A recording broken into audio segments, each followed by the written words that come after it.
My husband wants me to get Neela piercings after he saw me tfeed our son. The baby monitor crackled softly on the nightstand, carrying the gentle rhythm of their son's breathing across the quiet room.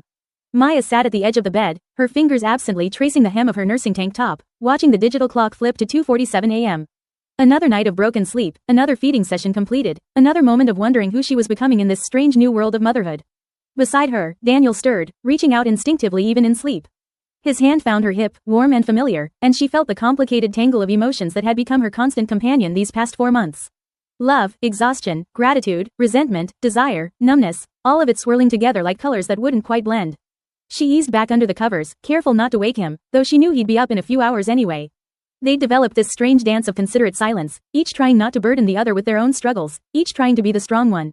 It was noble, she supposed. It was also lonely. Maya closed her eyes and tried to summon sleep, but her mind drifted instead to the conversation they'd had 3 nights ago. Or rather, the conversation they'd started and never quite finished, the one that had been sitting between them like an uninvited guest ever since. They'd been sitting on the couch after finally getting Oliver down, both of them too tired to do anything productive but too wired to sleep. Daniel had been scrolling through his phone while she nursed, and when Oliver finally released and she'd buttoned up her shirt, Daniel had set his phone aside and looked at her with that expression she'd come to recognize, the one that meant he wanted to talk about something but wasn't sure how to start. "I've been thinking," he'd said, and she'd immediately tensed because those 3 words had taken on new weight since the baby arrived. "I've been thinking" usually preceded something that required energy she didn't have, decision-making capacity she'd used up, or emotional bandwidth she'd already exceeded.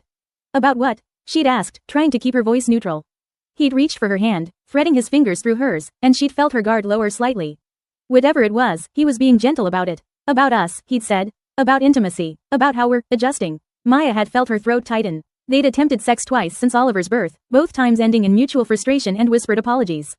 Her body felt foreign to her, her desire seemingly relocated to some unreachable place. She knew it bothered him, it bothered her too, but she didn't know how to fix it when she was running on 4 hours of sleep and her body was a milk-producing machine that barely felt like her own. "I know it's hard right now," Daniel had continued. "I'm not trying to pressure you about that. I just miss feeling close to you. Connected. I miss it too," she'd admitted, and it was true. She missed the easy intimacy they'd had, the spontaneous touches, the long conversations that didn't revolve around feeding schedules and diaper counts. He'd hesitated then, and she'd known there was more coming. "I had an idea," he'd said carefully. "Something I've been thinking about for a while, actually." Even before Oliver, she'd waited, watching his face, trying to read what was coming. "You know how you mentioned wanting to get your ears pierced again? Like, a second or third hole?" Maya had nodded slowly, confused about where this was going. "What if we both got something pierced? Like, together. A shared experience, something that's just ours." "What do you mean?" she'd asked. He'd taken a breath, his thumb tracing circles on the back of her hand. "I've always thought nipple piercings were beautiful, intimate, and I thought, maybe, it could be something we explore together. For you, something that makes you feel like yourself again, or like a new version of yourself. Not just Mom, but Maya." The words had hung in the air between them, and Maya had felt a complicated rush of reactions. Surprise, curiosity, defensiveness, a strange flutter of something that might have been interest. "You want me to get my nipples pierced," she'd said flatly, trying to process. "I want you to consider it," he'd corrected gently. "Only if it's something you'd want. I'm not asking you to do it for me. I'm suggesting it as something that might be for you. Something that might make you feel, I don't know, reclaimed? Is that the right word?" Maya had pulled her hand away, standing up from the couch. "Daniel, I'm literally using them to feed our son multiple times a day. They're sore and cracked and definitely not in any condition to." "Not now," he'd interrupted quickly. "God, no, not now. I mean later, when you're done nursing, or whenever you feel ready. He'd run his hand through his hair, frustrated with himself. "I'm saying this all wrong." She'd stood there, arms crossed, feeling exposed and defensive and strangely intrigued all at once. "Then what are you actually saying?" He'd stood too, closing the distance between them but not touching her. "I'm saying that I see you struggling with how your body has changed. I hear you when you talk about not recognizing yourself in the mirror. I know you feel like your body isn't your own right now. And I thought, maybe having something that was entirely your choice, your decision, your way of marking your body the way you want it, maybe that could be empowering. And the fact that you find it attractive is just a coincidence?" she'd asked, unable to keep the edge from her voice. "No," he'd admitted, "it's not a coincidence. I do find it attractive. I won't lie about that. But that's not why I'm suggesting it. Or at least, that's not the main reason." They'd stood there in silence for a long moment, Oliver's soft breathing audible through the monitor, the late-night quiet of the house wrapping around them. "I need to think about it," Maya had finally said. "Of course," Daniel had replied. "Take all the time you need. It was just an idea." But it hadn't been just an idea, had it? It had been a request, a desire, a hope for something. And now, 3 days later, Maya found herself unable to stop thinking about it. Morning came too soon, announced by Oliver's insistent cries. Maya dragged herself out of bed, Daniel mumbling something about getting coffee started, and she went through the familiar motions of changing, feeding, soothing. Her body moved on autopilot while her mind continued its endless loop. The thing was, she understood what Daniel was trying to say, even if he'd fumbled the delivery. She did feel disconnected from her body. She did struggle with the changes. Before Oliver, she'd been comfortable in her skin, confident even. She'd liked her body, appreciated what it could do, felt ownership over it. Now, her breasts were functional objects, engineered for a purpose that had nothing to do with pleasure or autonomy. They leaked at inconvenient times. They ached when too full. They belonged, in many ways, to Oliver and his needs. Even when she looked in the mirror, she didn't see herself. She saw a mother, a feeding station, a vessel. Was Daniel's suggestion really about reclaiming that? Or was it about his desire, his attraction, his needs? She thought about it while she bounced Oliver in the kitchen, while she scrolled through her phone during his morning nap, while she made lunch with one hand and held him with the other. She thought about it so much that when her best friend Arya called that afternoon, it spilled out before she could stop it. He wants me to get my nipples pierced, Maya said, skipping past pleasantries. There was a brief pause. I'm sorry, what? Daniel, he suggested, 3 days ago, that I should consider getting nipple piercings. After I'm done nursing. Okay, Arya said slowly. And you're feeling, what about that? Maya sank onto the couch, Oliver finally sleeping in his bassinet nearby. I don't even know. Confused, intrigued, angry, all of it? Tell me exactly what he said. Maya recounted the conversation as accurately as she could, and Arya listened without interrupting. When she finished, there was another pause. Honestly, Arya said, I'm not sure he handled it perfectly, but I also don't think his intentions were terrible. Really? Maya had expected more outrage on her behalf. Look, it's definitely a loaded suggestion, especially with the timing. But it sounds like he's trying, maybe clumsily, to help you feel like yourself again. The question is whether he's actually thinking about what you need, or whether he's wrapped up in what he wants and convincing himself it's for you. How'd I know the difference? You talk to him, Arya said simply. You ask questions. You figure out if this is about him projecting his desires onto you, or if there's something genuine here about supporting your autonomy. And if it's both, then you decide whether that's okay with you or not. But Maya, you're allowed to be interested in this for your own reasons. You're allowed to think it might be empowering or exciting or whatever, even if the idea came from him. That doesn't make you weak or manipulated. It makes you someone considering all the angles. Even if things never go back to how they were before Oliver. Even then, he confirmed. Though for what it's worth, I don't think back is the right direction anyway. We're not those people anymore. We're parents now. We're different. Maybe we need to figure out who we are now, not try to resurrect who we were. Maya felt tears prick her eyes, surprised by the emotion. I miss who we were. I do too, Daniel admitted. But I'm also kind of curious about who we might become. They sat in silence for a while, the laundry forgotten between them. Outside, the sun was setting, painting the living room in shades of amber and gold. Oliver slept peacefully in his room, his presence a constant hum in the background of their consciousness. I'm going to think about it, Maya said finally. Really think about it, not just react to it. That's all I'm asking, Daniel replied. Over the following weeks, Maya dove deeper into research. She joined online forums for women with piercings, read everything she could find about the healing process, looked at hundreds of photos to get a sense of what appealed to her aesthetically. She learned about jewelry types, gauge sizes, placement options. She discovered that some women could nurse with piercings and some couldn't. She read horror stories about infections and rejections, and she read love letters to body modification as art and empowerment. The more she learned, the more the idea transformed in her mind. It stopped being Daniel's suggestion and started becoming something Maya was considering. The distinction felt important. She also started paying more attention to her body in the mirror. Not with the critical eye she developed since giving birth, the one that catalogued every stretch mark and softened curve, but with curiosity. What did she actually think about her breasts now? Not as feeding tools, not as objects of someone else's desire, but as parts of her own body? They were different than they'd been before pregnancy. Larger, softer, marked with silvery lines. Her nipples had changed too, darkened and slightly larger. She'd been taught to view these changes as damage, as evidence of what she'd lost.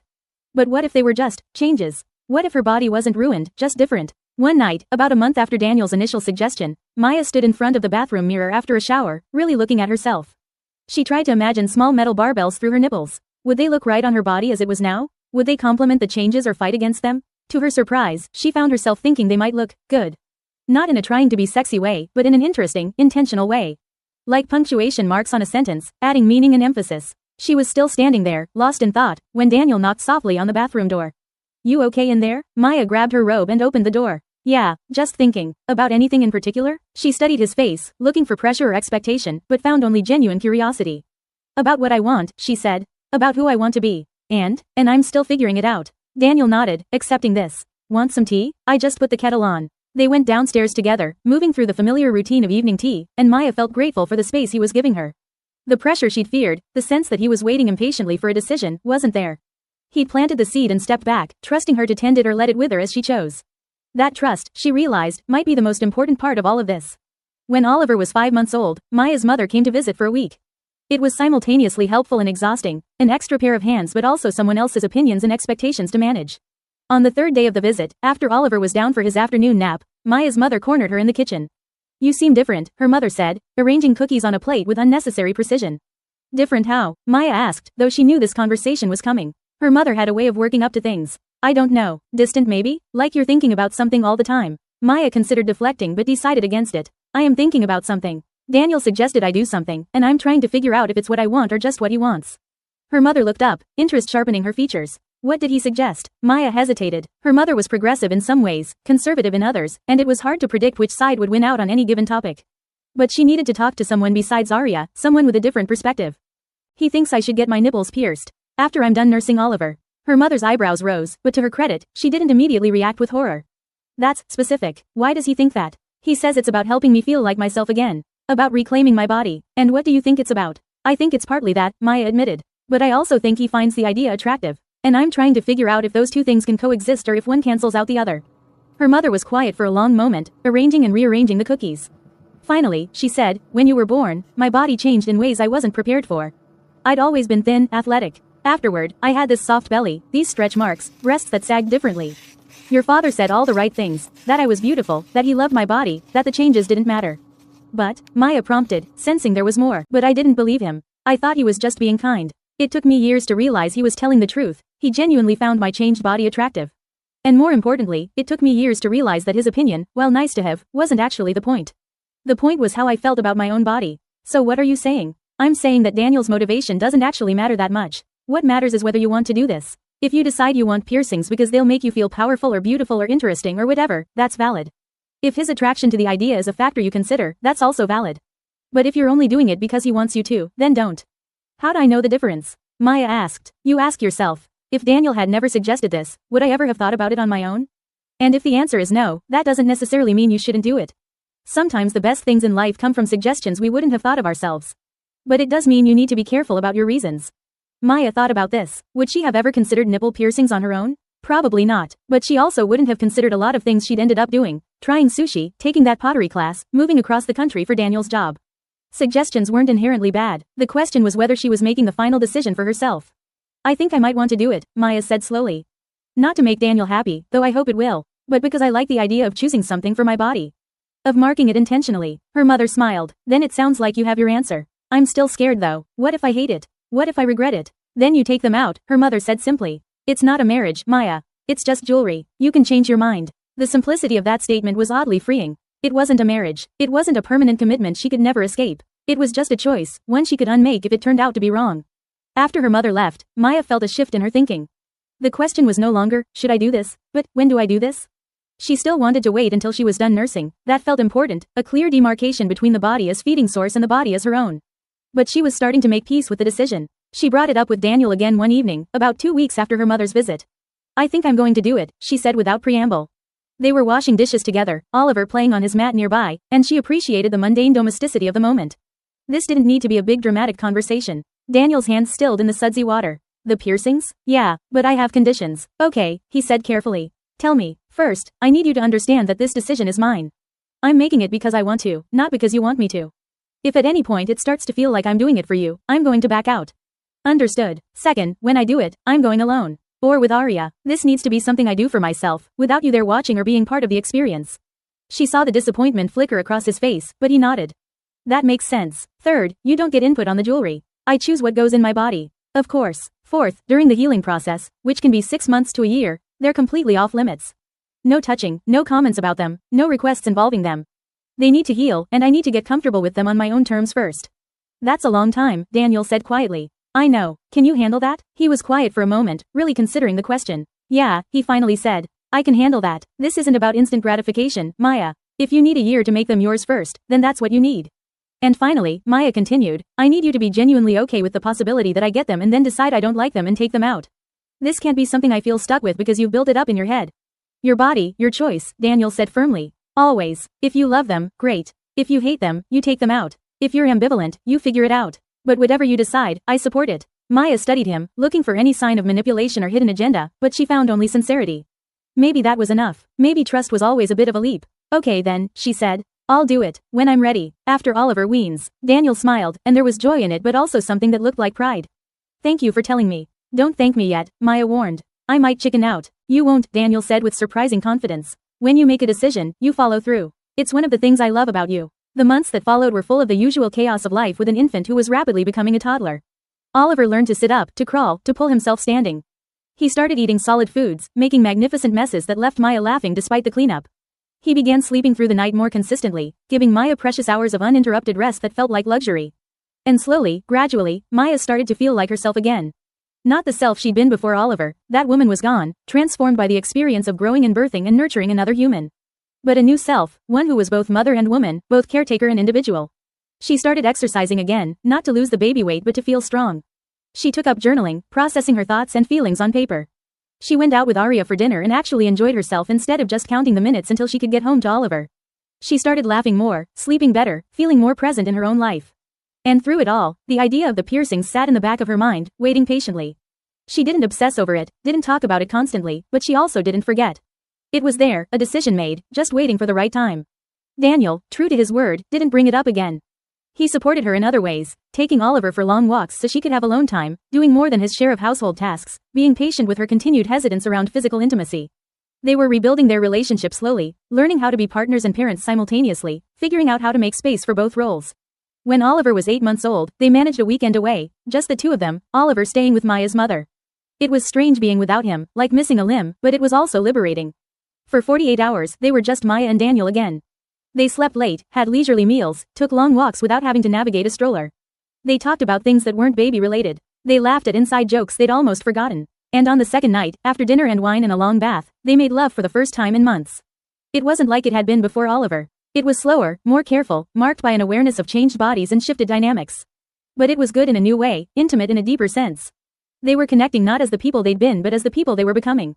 Afterward, lying in the hotel bed with Daniel's arm around her, Maya felt something settle in her chest. This was her life now, messy and complicated and beautiful. And she was ready to claim it fully. I want to do it soon, she said into the darkness. The piercings. Once Oliver weans, Daniel's arm tightened around her. Whenever you're ready, I think I will be. Soon. Maya started the weaning process when Oliver was 9 months old. She'd read that gradual was better, easier on both of them, so she took it slowly. First she dropped the mid-morning feeding, then the afternoon one, then the bedtime feeding. The early morning feeding hung on the longest, both of them reluctant to let go of that quiet, peaceful time together. But eventually, that one ended too. On a Tuesday morning, about 2 weeks after Oliver turned 10 months old, Maya fed him for what would be the last time. She didn't know it for certain in the moment. She thought it might be the last time several times before only to find herself nursing again the next day. But this time felt different. Oliver was distracted, more interested in grabbing at her necklace than feeding. When he pulled away after just a few minutes, she didn't fight it. All done? She asked, and he babbled something that might have been agreement. She buttoned her shirt and held him close for a moment, feeling the weight of this ending. For 10 months, her body had sustained his. Now, that chapter was closing. She felt sad about it, but also relieved. Also proud. Also ready for what came next. Over the following week, her body adjusted. The fullness faded, the engorgement resolved, her breasts slowly returning to something closer to their pre-pregnancy size, though not exactly the same. Nothing was exactly the same anymore. That was okay. On a Saturday morning, about 6 weeks after Oliver had last nursed, Maya woke up and knew it was time. She didn't announce it dramatically, didn't make a big production of the decision. She simply got up, made coffee, and while Daniel was feeding Oliver breakfast, she pulled up the website for the piercing studio she'd been researching. They had an opening that afternoon. Maya booked it before she could second-guess herself. I'm doing it today, she told Daniel when she came into the kitchen. The piercings. I have an appointment at 2. He looked up from wiping oatmeal off Oliver's face, surprise and something like excitement crossing his features. But he kept his voice neutral. Do you want company? I can watch Oliver. Arya's going with me, Maya said. Your job is to keep this little guy entertained while I'm gone. I can do that, Daniel said, and Oliver banged his hands on the high chair tray as if in agreement. Maya called Arya, who agreed immediately to come along. I'm so proud of you, Arya said. This is huge. It's just piercings, Maya protested. It's not just piercings and you know it. Maybe Arya was right. Maybe this was about more than just putting metal through flesh. Maybe this was about claiming autonomy, making choices, marking her body in a way that was entirely hers. Or maybe it was just about piercings, and that was okay too. The piercing studio was cleaner and more professional than Maya had expected, all white walls and medical-grade equipment. The piercer, a woman named Sam with tattoos covering both arms, greeted her warmly and took her back to a private room. First time? Sam asked, and Maya nodded. Nervous? A little, Maya admitted. That's normal. Let me explain exactly what's going to happen, and you can ask any questions you want. Sam walked her through the entire process, showing her the jewelry options, explaining the healing timeline, answering every question Maya could think of. She was professional but not clinical, warm but not overly familiar. Maya felt herself relaxing. Why are you getting these done? Sam asked as she prepared the equipment. You don't have to answer if you don't want to. I'm just curious. Maya considered the question. I just finished nursing my son. For 10 months, my breasts weren't really mine. They belonged to him, to biology, to function. Now they're mine again, and I want to mark that. To choose something for my body, that's entirely my decision. Sam smiled. That's one of the best reasons I've heard. You ready? Maya took a deep breath. Yeah, I'm ready. The pain was sharp and immediate when the needle went through, exactly as everyone had described. A bright, intense sensation that made her gasp. But it was also over quickly. One piercing done, then a brief pause to breathe, then the second. And then it was finished. Maya looked down at her body, at these small pieces of titanium now part of her, and felt a surge of something that might have been pride or power or simply satisfaction. How do you feel? Arya asked, squeezing her hand. Good, Maya said, and meant it. Really good. Sam gave her detailed aftercare instructions, emphasized the importance of keeping them clean and not touching them unnecessarily, reminded her that healing could take months. Maya listened carefully, committed to doing this right. When they left the studio, stepping out into the afternoon sunlight, Maya felt different. Not transformed, not suddenly a new person, but shifted somehow. Like she'd taken a step towards something important. Want to get ice cream? Arya suggested. Celebrate your newly pierced status? Maya laughed. Sure, why not? They sat at an outdoor table, eating ice cream and talking about nothing important, and Maya marveled at how normal everything felt. She'd just done this big thing, made this significant choice, and now she was sitting here eating mint chocolate chip like it was any other Saturday. Maybe that was the point. Maybe reclaiming your body didn't have to be dramatic. Maybe it could be as simple as making a choice and then getting ice cream. When Maya got home, Daniel was on the floor with Oliver, building and knocking down block towers. He looked up when she came in, question clear in his eyes, but he didn't ask. I did it, Maya said simply. How do you feel? Good. Sore, but good. Do you need anything? Ice? Pain medication? I'm okay. Sam gave me everything I need to take care of them. Daniel nodded, accepting this, not pushing for more. Oliver babbled and crawled toward Maya, and she scooped him up, careful of her newly pierced chest. He didn't know anything had changed. To him, she was just mom, the same as always. But she knew, and that knowledge felt powerful. The first week was harder than Maya had anticipated. Not physically, though the soreness was constant and the twice-daily cleaning routine tedious, but emotionally. She'd expected to feel immediately empowered, immediately transformed. Instead, she felt tender and uncertain, like she'd made a decision she couldn't quite process yet. She caught herself checking them in the mirror multiple times a day. Not admiring them exactly, but verifying they were real. Small titanium barbells, simple and understated, barely visible under her clothes. They looked foreign on her body, like something that didn't quite belong yet. She wondered if that feeling would pass or if she'd made a terrible mistake. Daniel noticed her preoccupation but said nothing. He was being careful around her, respectful of the boundaries she'd established. Sometimes she appreciated it, sometimes it felt like distance. On the fourth night after getting them done, Maya woke to find Daniel already awake beside her, his eyes open in the darkness.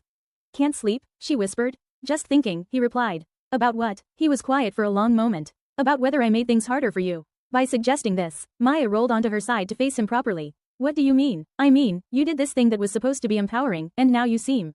I don't know. Uncertain. Like you're second-guessing it. I am second-guessing it, Maya admitted. But not because of you. Or not just because of you. I think I expected it to feel different. More transformative. Instead, I just feel like I have sore nipples with metal in them.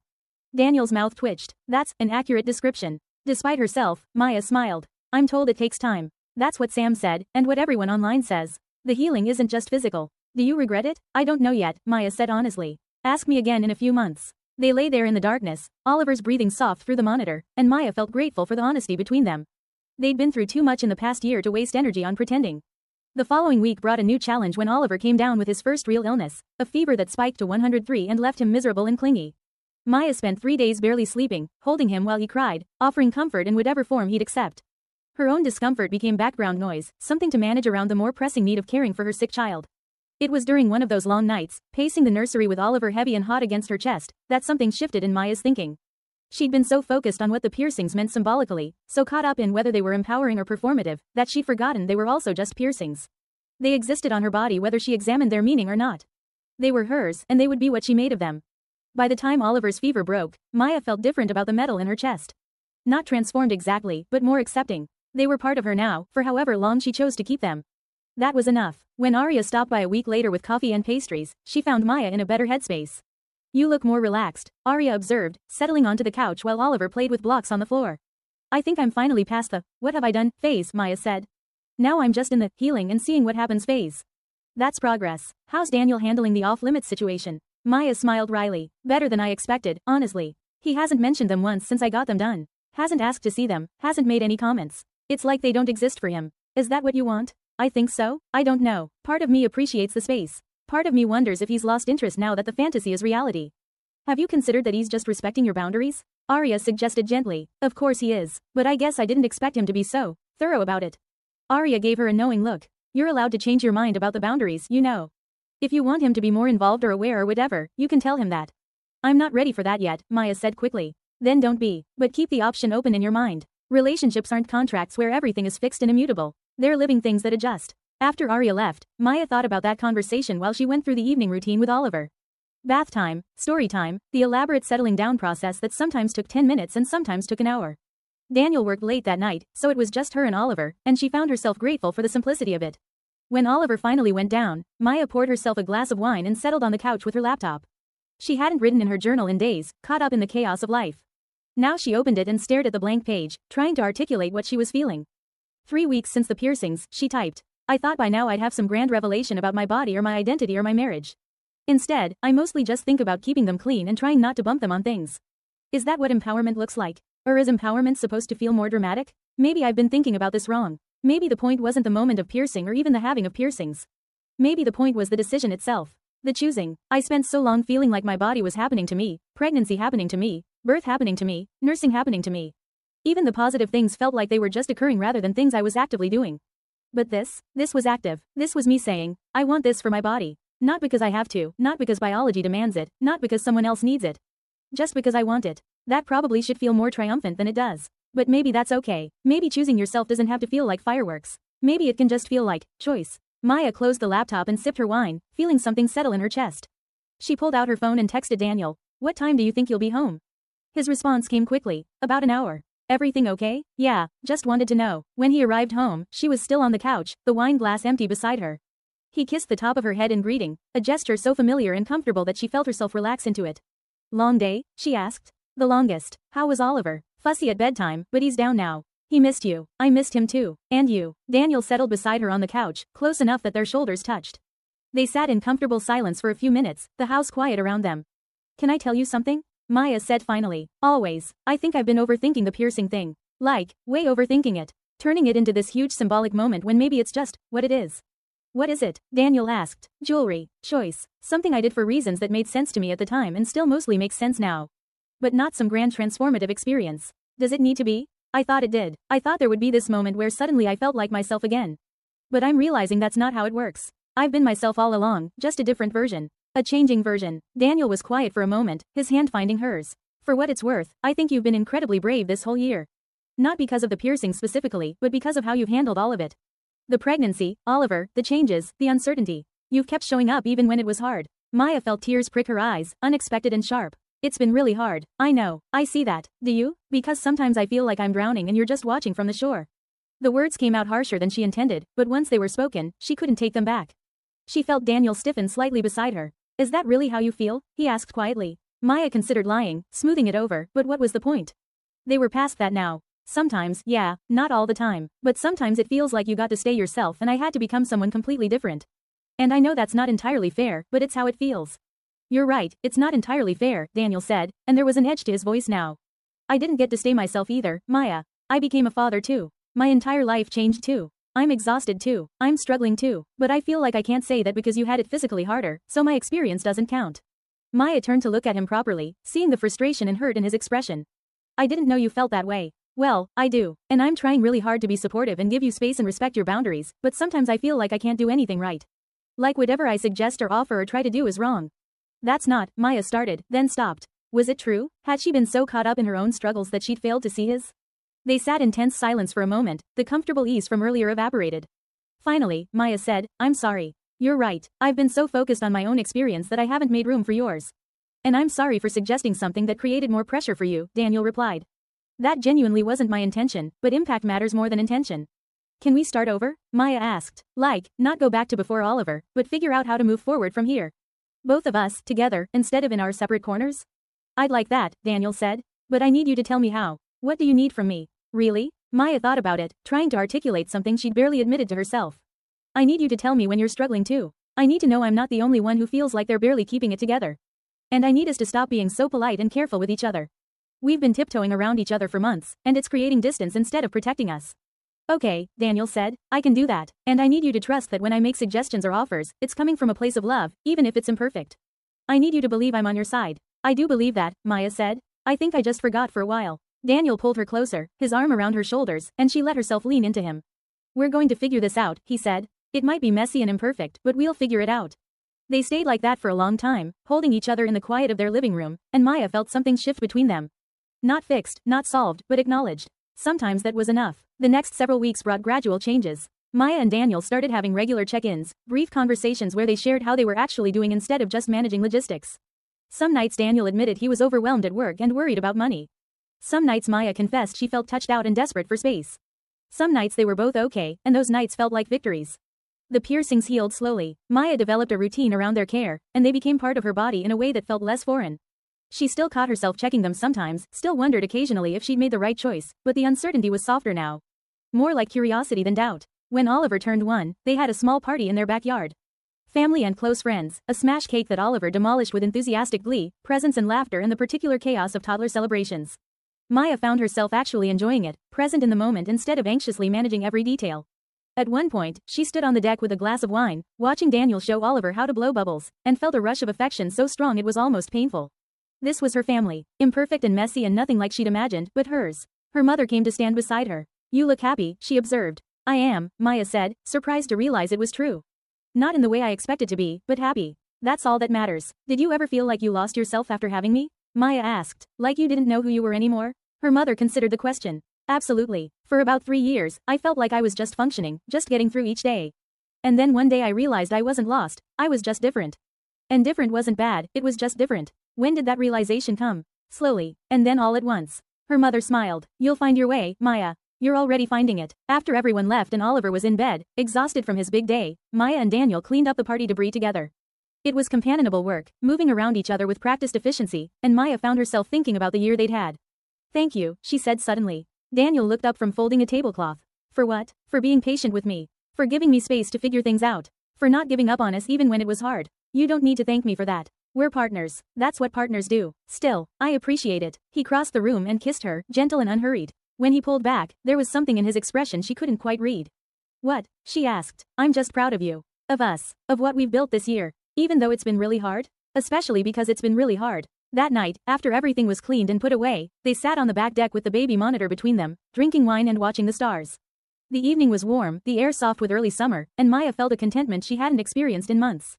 Can I ask you something? Daniel said. Sure. The piercings. Are you glad you did it? Maya considered the question carefully. She'd been waiting for him to ask, wondering what her answer would be when he finally did. Yeah, she said. I am. Not for any of the reasons I thought I would be, but I am. What do you mean? I thought they would make me feel transformed or empowered or sexy or something dramatic. And maybe eventually they will. But mostly what they've done is remind me that my body is mine. That I can make choices about it. That's a smaller thing than I expected, but also more important. That makes sense. Are you disappointed? Maya asked. That it wasn't more, I don't know, significant for us? Daniel was quiet for a moment. Honestly, at first I was. Not disappointed exactly, but something like it. I'd built it up in my head as this thing that would fix everything. But I've realized that was unfair to you and to the piercings. They're not magic. They're just something you chose for yourself, and that's valuable on its own. So you don't regret suggesting it? No. Do you regret doing it? No, Maya said, and realized it was true. I don't. They sat in comfortable silence for a while longer, and then Daniel said, I miss being intimate with you.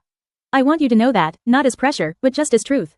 I miss that connection. Maya's first instinct was to deflect or make excuses, but she made herself sit with the statement instead. I miss it too, she admitted. But I'm not quite ready yet. I'm getting there, but I'm not there. That's okay. I can wait. Can you really? Or are you just saying what you think I need to hear? Daniel looked at her seriously. I can really wait. It's not easy, but our marriage isn't just about sex. It's about partnership and friendship and building a life together. The physical intimacy will come back when you're ready. Until then, we have this. He gestured to the space between them, the conversation, the honesty. Thank you for understanding. Thank you for being honest with me. 2 months later, on an ordinary Tuesday evening, Maya found herself looking at Daniel differently. He was giving Oliver a bath, making silly voices that sent their son into peals of laughter, and something stirred in her chest. Not just affection, but attraction. Desire, faint but unmistakable, like a muscle she'd forgotten she had. Later, after Oliver was asleep, she found Daniel in the bedroom folding laundry. She watched him for a moment, this man she'd chosen, this partner in the complicated adventure of parenting and marriage. Hey, she said softly. He looked up. Hey yourself. I think I'm ready. To be close. If you are. Understanding dawned in his expression, followed by something that looked like relief and joy and nervousness all mixed together. Yeah, but we need to go slow. And you still can't touch them, the piercings. They're still healing. Okay. Slow. No touching. Got it. They were nervous at first, awkward in a way they hadn't been since their early dating days. But there was something sweet in that awkwardness, something honest. This was new territory for both of them, different bodies and different needs and different people than they'd been before Oliver. It wasn't perfect. There were moments of uncertainty, moments where they had to check in with each other, moments where Maya had to pause and breathe and remind herself that her body was her own. But it was good, different than before, but good in a new way. Afterward, lying tangled together in the sheets, Maya felt something unlock in her chest. Not healed completely, healing took time, but better. Closer to whole. You okay? Daniel asked, his fingers tracing gentle patterns on her shoulder. More than okay, Maya said. I feel like myself again. Or like a new version of myself that I actually like. I like her too, even though she's different than the old version. Especially because she's different. She's stronger, braver, more interesting. Maya smiled in the darkness. You're just saying that because we finally had sex again. I'm saying that because it's true. The sex is a bonus. They dozed off like that, close and comfortable, and when Oliver's cry came through the monitor a few hours later, they both groaned. Your turn, Maya mumbled. I did the last one. Rock, paper, scissors? They played in the dark, and Maya won. Daniel dragged himself out of bed with exaggerated suffering, and Maya listened to him pad down the hall, talking to Oliver in a soft voice. She smiled to herself, feeling grateful for this life they'd built. The following weeks brought a new rhythm. They weren't back to how things were before Oliver, they never would be, but they'd found a different pattern that worked for them. Some nights they were intimate, some nights they were just tired, and both were okay. They talked more, laughed more, fought more productively when they did fight. And the piercings, which had seemed so significant and symbolic, just became part of Maya's body. She barely thought about them most days. They were there, small pieces of metal that marked a choice she'd made, but they weren't defining her or transforming her or fixing anything. They were just there. One evening, about 4 months after getting them done, Maya was changing for bed when Daniel came into the room. She was standing in front of the mirror in just her underwear, and he paused in the doorway. Can I look? He asked carefully. At the piercings? Or is that still off limits? Maya considered. The 6-month healing period wasn't technically over yet, but they were healing well. More importantly, she felt ready to share them. They'd been hers alone long enough. You can look, she said. Daniel crossed the room slowly, his eyes on her chest. She watched his face in the mirror as he took in the small barbells, simple and understated but unmistakably there. They look good on you, he said finally. Really good. Yeah, but more importantly, do you like them? Maya looked at herself in the mirror, at her body with its changed curves and new marks and small pieces of metal. I do, she said. I really do. Then that's all that matters. He kissed her shoulder, gentle and reverent, and Maya felt something complete itself. Not the piercings themselves, but the journey they represented. The choosing, the healing, the claiming. Her body was hers, marked the way she wanted it marked, used the way she wanted it used. That was enough. As they got ready for bed, moving through their evening routine with practiced ease, Maya thought about the past year and a half. About pregnancy and birth and nursing and weaning. About the suggestion that had seemed so loaded and the decision that had been so fraught. About healing, both physical and emotional. She thought about the woman she'd been before Oliver, confident and certain. She thought about the woman she'd been in those early months after his birth, lost and uncertain. And she thought about the woman she was now, changed and marked and still figuring things out but more herself than she'd been in a long time. What are you thinking about? Daniel asked, catching her smile. Just that I'm glad we made it through. We're still making it through. It's not over. I know, but we made it through the hardest part. And we're still here. We're still here, Daniel agreed. They climbed into bed, and Maya thought about small things. Small pieces of metal in her body. Small choices that add up to big changes. Small moments of connection that build into a life. The weight of small things, she thought, was sometimes the heaviest weight of all. But also, sometimes, the most worthwhile. Oliver's breathing came soft through the monitor, steady and peaceful. Outside, the world continued its endless turning. Inside, in this small room in this small house, two people who loved each other figured out how to keep loving each other through change and challenge and all the complicated beauty of building a life together. Maya reached for Daniel's hand in the darkness, and he took it without hesitation. They'd figure out tomorrow when tomorrow came. For tonight, this was enough. Maya stood in the bathroom of their new house, Oliver babbling to himself in his room down the hall, and looked at herself in the mirror. 2 years since his birth. 2 years of change and growth and transformation. The piercings were still there, healed now, fully integrated into her body. She barely noticed them anymore on a daily basis, but sometimes, like now, she caught sight of them and remembered. Remembered the choice. Remembered the healing. Remembered the woman she'd been when she made that decision and the woman she'd become since. She heard Daniel's footsteps on the stairs, then his voice calling out, Maya? You up here? In the bathroom. He appeared in the doorway, Oliver on his hip. Their son had grown into a chatty, energetic toddler who ran everywhere and asked endless questions and filled their lives with chaos and joy. Someone wants his mama, Daniel said, and Oliver reached for her immediately. Maya took him, settling him on her hip with the ease of practice, and kissed his cheek. Hey, buddy, you being good for daddy? Good, Oliver confirmed, though his definition of good and hers didn't always align. Daniel leaned against the doorframe, watching them with a soft expression.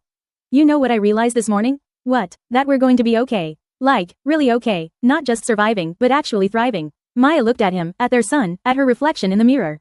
At the life they built through all the complications and compromises and hard conversations. Yeah, she said, I think we are. And she meant it. They were okay. More than okay. They were human and flawed and still figuring things out, but they were doing it together. And that, Maya thought, was more than enough. That was everything. Subscribe for more stories like this.